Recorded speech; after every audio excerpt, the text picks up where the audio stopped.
여러분, 역사상 가장 어리석고 끔찍한 군사적 결정이 무엇일지 한번 상상해 보신 적 있나요?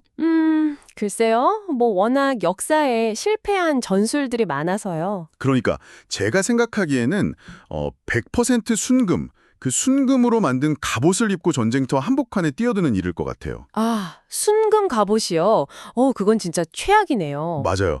그 순금은 밀도가 높아서 엄청나게 무거울 뿐만 아니라 물리적으로는 믿을 수 없을 만큼 무른 금속이잖아요. 그렇죠. 적의 그 평범한 철검이 한 번만 스쳐도 그냥 깊게 파이고 찌그러져 버리니까요. 네, 생명을 지키는 방어구의 재질로는 그야말로 최악의 선택인 거죠. 근데 참 아이러니하게도 말이죠. 오늘 우리가 살펴볼 아주 오래된 텍스트는 특정한 형태의 치열한 전쟁을 준비하면서 바로 이 순금으로 겉을 두르라고 명령하고 있습니다. 아, 그게 우리가 본능적으로 생각하는 방어의 개념을 완전히 뒤집는 설정이거든요. 네, 보통 우리가 무장한다고 하면 뭐 강철이나 티타늄처럼 단단한 금속으로 두르거나 아니면 두꺼운 성벽 뒤에 몸을 웅크리고 숨는 그런 물리적인 안전장치를 떠올리기 마련이잖아요. 그렇죠. 당연히 단단한 걸 찾게 되죠. 근데 오늘 우리가 다룰 이 전쟁의 본질은 그런 물리적인 충돌과는 완전히 다른 패러다임을 요구한다는 게 핵심입니다. 아, 완전히 다른 패러다임이요? 네, 오늘도 저희와 함께 이 깊은 탐구의 여정에 동참해 주신 여러분 환영합니다. 오늘 우리가 나침반으로 삼을 아주 특별한 텍스트가 있죠. 바로 정연기 목사님께서 보내주신 오늘 맥체인 본문입니다. 네, 정말 흥미로운 텍스트들이 모여 있더라고요. 맞아요. 3월 26일에 해당하는 본문인데요. 출애굽기 37장, 요한복음 16장, 잠언 13장, 그리고 에베소서 6장 이렇게 네 가지입니다. 겉보기에 시대도 다르고 배경도 장르도 전혀 다른 텍스트들이잖아요. 네, 완전 제각각인 것 같은데 놀랍게도 이 네 가지 텍스트가 안팎의 무장이라는 하나의 거대한 청사진으로 완벽하게 진짜 딱 맞물려 들어갑니다. 그 본격적으로 들어가기 전에 여기서 이 무장이라는 단어의 뉘앙스를 좀 재설정하고 시작하는 게 중요할 것 같아요. 아, 무장의 뉘앙스요? 어떤 점에서요? 이게 단순히 세상의 상처로부터 나를 보호하려고 막 도피하거나 수동적으로 방어막을 치는 태도가 아니거든요. 아, 도피하는 게 아니다. 네, 오히려 우리를 끊임없이 끌어내려라는 죄, 또 교묘한 유혹, 세상의 뒤틀린 가치관, 그리고 악한 영적 세력들에 적극적으로 맞서는 겁니다.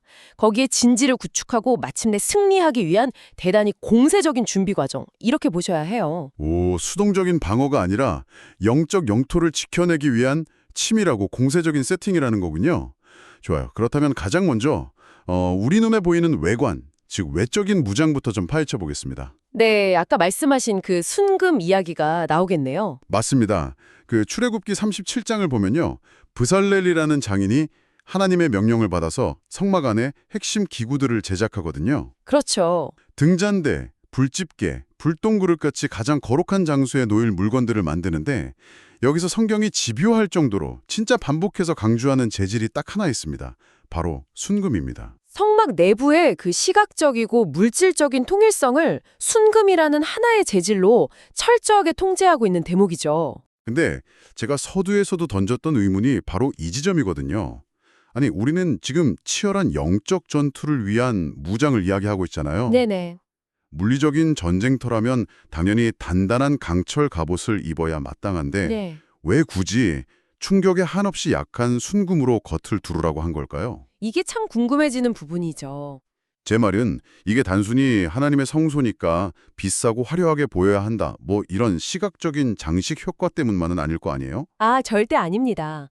만약 우리가 튕겨내야 할 공격이 물리적인 창이나 칼이었다면 당연히 철을 선택하는 게 맞죠. 근데 영적 무장의 본질을 이해하려면 금의 물리적인 강도가 아니라 순금이 가진 고유의 화학적 성성, 거기에 주목해야 합니다. 화학적 속성이요?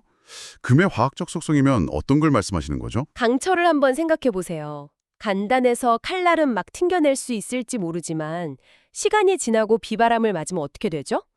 아, 산화되죠. 녹이 슬잖아요. 맞아요. 녹이 쓸고 부식되어서 결국 스스로 무너져 내립니다. 반면에 순금은 화학적으로 거의 완벽하게 안정된 물질이거든요. 천년 동안 땅속에 묻혀 있거나 심지어 온갖 오물 속에 던져져도 절대 부식되지 않습니다. 아하. 주변 환경과 섞여서 변질되지 않는 그 100%의 순수함을 계속 유지하는 거죠. 아, 그러니까 외부의 공격을 물리적으로 튕겨내는 단단함이 아니라 어떤 환경에서도 화학적으로 부식되지 않는 성질, 그 자체를 무장으로 본 거군요. 네, 정확합니다.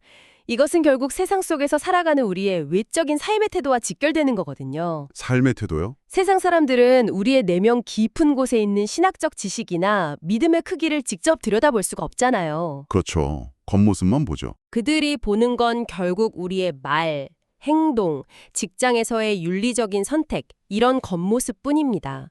우리의 겉을 순금으로 무장한다는 건 세상의 압박이나 핍박 때문에 물리적으로 찌그러지고 상처를 입을지언정 세상의 거짓과 타협이라는 불순물이 내 삶에 섞여 들어오게 놔두지 않겠다는 거죠. 아, 나를 변질시키도록 내버려두지 않겠다. 네, 일종의 강력한 영적 저항인 셈입니다. 와, 정말 압도적인 통찰이네요.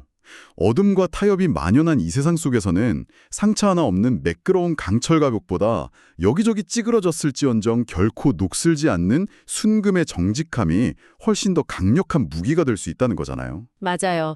세상이 우리를 물리적으로 부러뜨리려 하기보다는 도덕적으로 타협하게 만들고 영적으로 부식시키려 한다는 점을 생각하면 순금이야말로 정말 완벽한 외적 무장인 겁니다. 하나님의 거룩하심을 세상에 그대로 반사해내는 변하지 않는 순결함. 야, 그것이 바로 출애굽기가 보여주는 첫 번째 무장의 단계군요. 네, 외적인 무장이죠. 근데요, 이렇게 겉을 순금으로 아무리 찬란하게 감쌌다 해도 치명적인 맹점이 하나 존재합니다. 그 순금 갑옷을 입고 있는 사람의 내부, 코어, 그 코어가 완전히 붕괴되어 있다면 어떻게 될까요? 아, 속이 텅 비어 있거나 병들어 있다면요. 그렇죠. 두려움에 막 떨고 있거나 유혹에 이미 마음을 빼앗겼다면 그 훌륭한 외부 장갑은 진짜 아무 의미가 없는 빈 껍데기에 불과할 거 아니에요? 당연하죠. 겉모습의 거룩함만 유지하려고 애쓰는 건 결국 종교적인 위선으로 끝나기 십상이거든요. 맞아요. 위선이죠. 내면의 코어가 그 외부의 압박을 견뎌낼 수 있을 만큼 강력하게 채워져 있어야만 합니다. 그래서 이 지점에서 우리는 요한복음 16장에 나오는 예수님의 선언을 마주하게 되는 거죠. 십자가라는 거대한 위기를 앞두고 제자들의 내면을 완전히 뒤바꿀 그 결정적인 무장을 약속하신 부분이죠. 네, 보혜사 성령을 보내주시겠다는 위대한 약속입니다. 근데 사실 요한복음 16장 7절을 읽다 보면 제가 제자들의 심리 상태에 감정이입을 좀 해봤거든요. 엄청난 혼란이 찾아오더라고요. 어떤 점에서 혼란스러우셨나요? 예수님께서 내가 떠나가는 것이 너희에게 유익이라 이렇게 말씀하시거든요. 아니, 제자들 입장에서는 온 우주의 창조주이신 하나님이 육신을 입고 임마누엘로 내 눈앞에, 내 옆에 물리적으로 함께 계시는 것보다 더 강력한 무장이 어디 있습니까? 그렇죠. 그냥 그분 등 뒤에 숨기만 하면 되니까요. 그러니까요. 근데 그 유일한 방패이신 예수님이 떠나시는 게 도대체 어떻게 군사적으로나 영적으로 유익이 될 수 있다는 거죠. 제자들에게는 진짜 눈앞에 세상이 다 무너지는 것 같은 상실담이었을 거예요. 물리적인 스승이자 보호자에게 전적으로 의존하고 있었을 테니까요. 완전 멘붕이었겠죠. 네. 근데 육신을 입고 오신 예수님은 성육신의 특성상 어쩔 수 없이 시간과 공간의 제약을 받으셨습니다. 갈릴리에 계실 때는 예루살렘에 계실 수 없었잖아요. 아, 물리적인 한계가 있으셨죠. 즉, 제자들의 외부에 존재하는 위대한 보호자였습니다. 근데 예수님이 떠나시고 진리의 영이신 보혜사 성령이 오신다는 것은 이 보호와 통치의 중심축이 우리의 외부에서 내부로 완전히 이동한다는 걸 의미합니다. 외부에서 내부로의 이동이요? 네, 인류 역사상 가장 거대한 패러다임의 전환인 거죠. 와, 그러니까 외부의 든든한 스승에서 내면의 역동적인 엔진으로 바뀌는 거군요. 맞습니다. 성령이 우리 안에 들어오셔서 무엇을 하시는지 그 본문을 한번 보세요. 죄에 대하여, 의에 대하여, 심판에 대하여 세상을 책망하신다고 기록되어 있거든요. 네네. 오늘날 세상이 우리를 공격하는 방식을 생각해보면 이 내면의 무장이 왜 필수적인지 훨씬 더 명확해집니다. 세상의 공격 방식이요? 네, 세상은 막 칼을 들고 우리를 위협하기보다 그 스마트폰의 소셜미디어 알고리즘 같은 걸 통해서 끊임없이 분노랑 비교의식을 주입하잖아요. 아, 그렇죠. 진짜 교묘하죠. 직장에서도 교묘하게 세속적인 성공의 가치관을 주입하고요. 맞아요. 외부에서 막 쳐들어오는 적이라면 그냥 문을 걸어 잠그면 되는데 이런 종류의 공격은 마치 가스처럼 우리 마음의 틈새로 스며들어오잖아요. 그렇기 때문에 외부의 규칙이나 율법만으로는 절대로 막아낼 수가 없는 겁니다.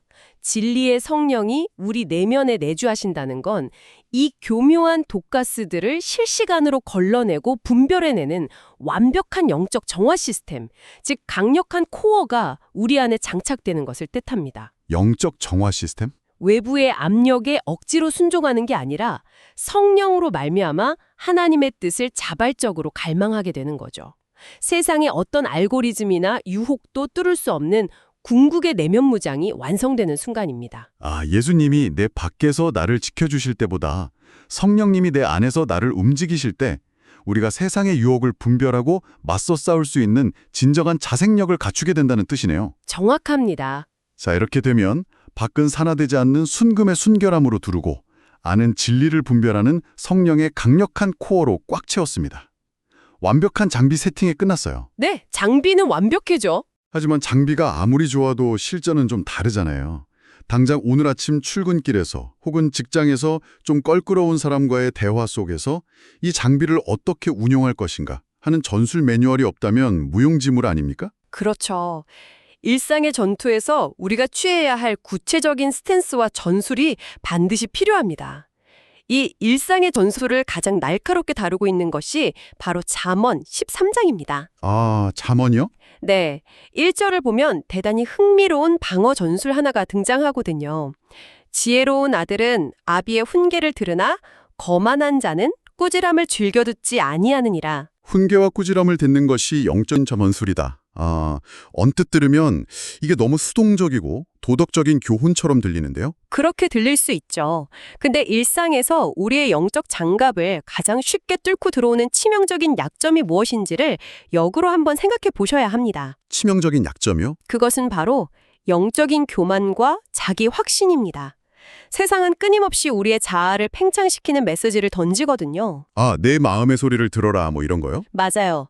네가 느끼는 감정이 절대적인 진리야. 네 마음이 끌리는 대로 행동해. 너에게 쓴소리하는 사람들은 다 너한테 독이 되는 사람들이니 싹 다 차단해버려. 진짜 요즘 너무 흔하게 듣는 말들이네요. 이런 문화 속에서 누군가의 훈계를 듣고 자신을 꺾는다는 것은 그냥 자존심 상하는 일로 치부되어 버리죠. 아, 이게 바로 현대사회의 가장 보편적인 에코체인버 현상이네요. 내 귀에 달콤한 소리만 남기고 다 필터링해버리는 태도요. 하지만 하나님 나라의 전술은 완전히 다릅니다. 하나님의 말씀과 지혜로운 훈계를 수용하는 태도는 내가 틀릴 수 있다는 것을 인정하고 내 삶의 궤도를 수정할 수 있는 영적인 유연성을 확보하는 일이에요. 영적인 유연성이요? 적의 공격 패턴은 매일매일 바뀌는데 내가 과거의 생리나 현재 내 판단력만을 고집한다면 금방 빈틈을 찔리게 되거든요. 아, 이 부분을 들으니까 요즘 우리가 매일 손에 쥐고 사는 스마트폰, 그 스마트폰 백신 프로그램의 원리가 깍 떠오릅니다. 오, 백신 프로그램이요? 네, 마귀의 관계, 그러니까 세상의 영적인 공격은 매일매일 새로운 형태로 진화하는 악성 코드나 피싱 문자와 같잖아요. 어제 만들어진 방어벽으로는 오늘 새로 배포된 영적 바이러스를 막아낼 수가 없어요. 그렇죠. 업데이트가 안 돼 있으면 뚫리죠. 이때 잠언에서 말하는 하나님의 훈계와 꾸지람을 듣는 것, 이게 바로 내 영적 소프트웨어를 가장 최신 상태로 업데이트하는 적극적인 행위인 거군요. 아, 아주 탁월한 비유입니다. 내 자존심을 찌르는 뼈아픈 훈계를 통해서 내 시스템의 취약점을 매일 인정하고 보안 패치를 설치하는 거죠. 맞아요. 훈계를 거부하는 것은 보안 업데이트를 그냥 멈춰버린 스마트폰과 같습니다. 겉으로는 멀쩡해 보이지만 이미 수많은 영적 악성 코드에 감염되어서 시스템이 장악당하기 시작한 상태인 거죠. 그 매일의 아픈 업데이트 과정이 결국 우리를 치명적인 오류로부터 방어해냅니다. 매일의 훈계를 통한 시스템 업데이트, 참 와닿네요. 그렇다면 이 기기 자체를 감싸고 있는 가장 강력하고 근본적인 방화벽 시스템도 활성화해둬야 할 텐데요.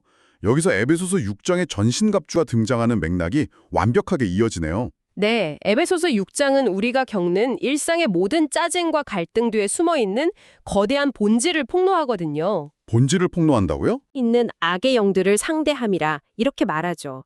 이 영적 전면전을 명확히 인식하지 못하면 우리는 엄청난 전력 낭비를 하게 됩니다. 아, 방금 우리가 스마트폰 비유를 썼는데 내 컴퓨터나 폰이 바이러스에 감염되어서 오작동을 일으킬 때 눈앞에 보이는 모니터 화면을 향해 막 주먹을 날리고 욕을 하는 것과 같네요. 딱 그거죠. 진짜 적은 보이지 않는 코드 안에 있는데 당장 내 눈에 보이는 현상, 즉 혈과 육이라는 사람과 치고받고 싸우는데 우리의 모든 에너지를 소모하는 거잖아요. 맞습니다.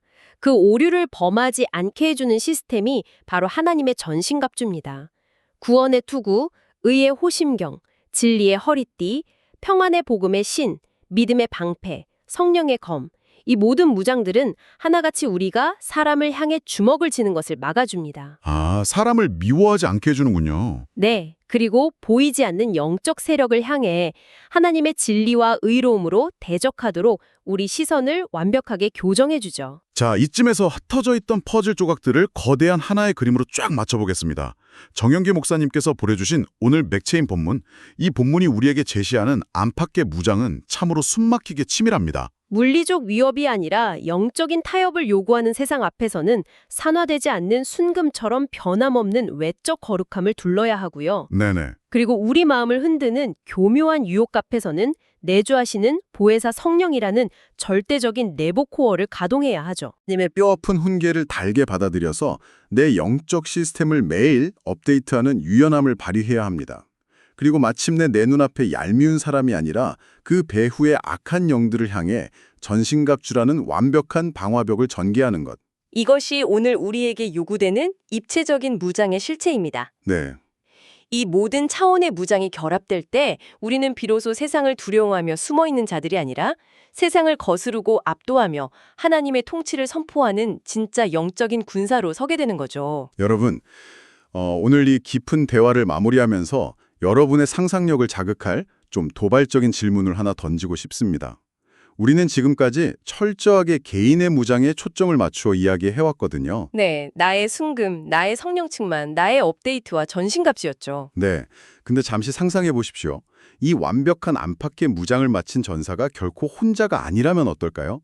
세상 곳곳에서 이 철저한 무장을 마친 수백, 수천 명의 성도들이 각계 전투를 벌이는 대신에 서로의 곁으로 다가와 어깨를 굳게 곁들고 믿음의 방패를 빈틈없이 맞대어 하나의 거대한 영적 진영, 마치 그 로마 군단의 거북이 진영 같은 무적의 방패벽을 형성한다고 생각해 보십시오. 아, 개인의 무장이 단순히 나 하나를 지키고 구원하는 데서 끝나는 것이 아니라는 의미군요. 그렇죠. 내가 된 믿음의 방패가 내 옆에 서 있는 믿음이 연약한 지체의 치명적인 빈틈을 딱 덮어주는 거대한 우산이 되고, 그렇게 연결된 우리가 세상을 뚫고 전진하는 거대한 하나님의 무기가 되는 광경이네요. 네, 그렇습니다. 여러분이 오늘 공들여 갖추어 입은 그 영적인 무장은 결코 여러분 혼자만의 생존을 위한 것이 아닙니다. 오늘 여러분이 나아가는 직장, 가정, 학교라는 그 치열한 전선에서 여러분의 무장이 누구의 무너진 삶과 연결되어 그를 지켜내고 또 어떤 거대한 하나님의 역사를 이뤄낼지 기대하는 마음으로 하루를 시작하시길 바랍니다. 네, 정말 가슴이 벅차오르는 상상이네요. 정영기 목사님께서 보내주신 오늘 맥체인 본문에 담긴 이 놀랍고도 입체적인 무장의 진리가 오늘 여러분이 마주할 모든 보이지 않는 영적 전투에서 완벽한 승리의 매뉴얼이 되기를 진심으로 응원합니다. 이 치밀하게 준비된 무장과 함께 오늘 하루도 담대하게 세상 속으로 나아가시길 바라면서 오늘의 기쁜 탐구는 여기서 마치겠습니다.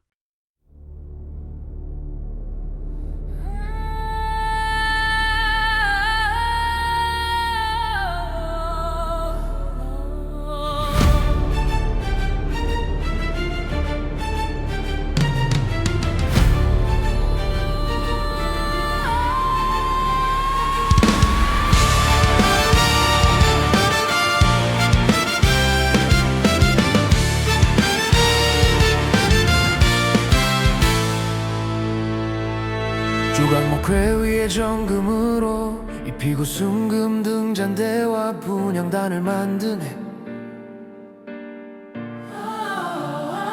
변치 않는 금처럼 우리의 삶도 세상 앞에 정직하고 순결하라 하시네. 불집게와 불똥 그릇까지 순금으로 만들었으니 하나님 거하시는 성소의 기구들처럼 우리도 거룩히 구별된 존재라. 순금으로 밖을 무장하면 외식 아닌 주의 영광 비추는 정직한 삶. 사람들의 눈이 머무는 행실마다 하나님의 거룩함을 입히게 하소서. 변하지 않는 믿음의 광채로 어두운 세상을 밝히는 등불이 되리니. 진리의 허리띠 띠고 의의 호심경 붙이며 전신갑주로 무장하라. 평안의 복음의 신을 신고 믿음의 방패 들어 불화살을 막아내리. 성령의 검곧 하나님의 말씀을 가지고 무시로 성령 안에서 기도하라. 한팔그로 철저히 무장하여 악한 마귀의 관계를 능히 대적하고 모든 일을 행한 후에 주 앞에 당당히 서는 승리의 군사 되게 하소서.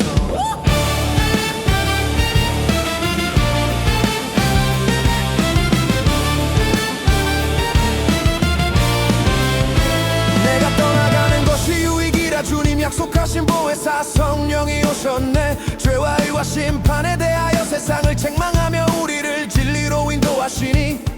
세상은 우리 마음을 근심과 유혹으로 채우려 소리 높여도 성령으로 하늘 무장함이 내 영혼의 가장 강한 요새가 되나이다. 고난의 밤에도 기쁨을 주시고 장래일을 알려주시는 진리의 영이여. 내면의 깊은 곳 성령의 충만함으로 채워주를 닮아가게 하시고 우리의 입술에 주의 평강을 두어 담대하게 승리를 선포하게 하소서. 진리의 허리띠 띠고 의의 호심경 붙이며 전신갑주로 무장하라. 평안의 복음의 신을 신고 믿음의 방패 들어 불화살을 막아내리. 성령의 검곧 하나님의 말씀을 가지고 무시로 성령 안에서 기도하라. 안팔주로 철저히 무장하여 악한 마귀의 관계를 능히 대적하고 모든 일을 행한 후에 주 앞에 당당히 서는 승리의 군사 되게 하소서. 지혜로운 나들은 나비의 훈계를 들으나 거만한 자는 꾸지람을 싫어하네. 훈계를 들음으로 무장함이 미련한 자의 함정에서 우리를 건지리니. 하나님의 말씀과 교훈에 귀 기울여 배역한 길에서 내 발을 돌이키고 의인의 빛은 환하게 빛나고 악인의 등불은 꺼지리라 하신 약속 믿네. 하나님의 전신갑주를 취하라. 이는 악한 날에 너희가 능히 대적함이라. 우리의 씨름은 열과 육이 아니요 하늘에 있는 악의 영들과의 싸움이라. 구원의 투구를 쓰고 성령의 검을 들고 담대히 복음의 비밀을 알리리. 자녀들아 주 안에서 부모에게 순종하라. 이것이 약속 있는 첫 계명이니. 종들아 육체의 상전에게 순종하기를 그리스도께 하듯 진실한 마음으로 하라. 상전들아 너희도 위협을 그치라. 하늘에 너희의 상전이 계심을 기억하라. 삶의 모든 자리에서 죽게 하듯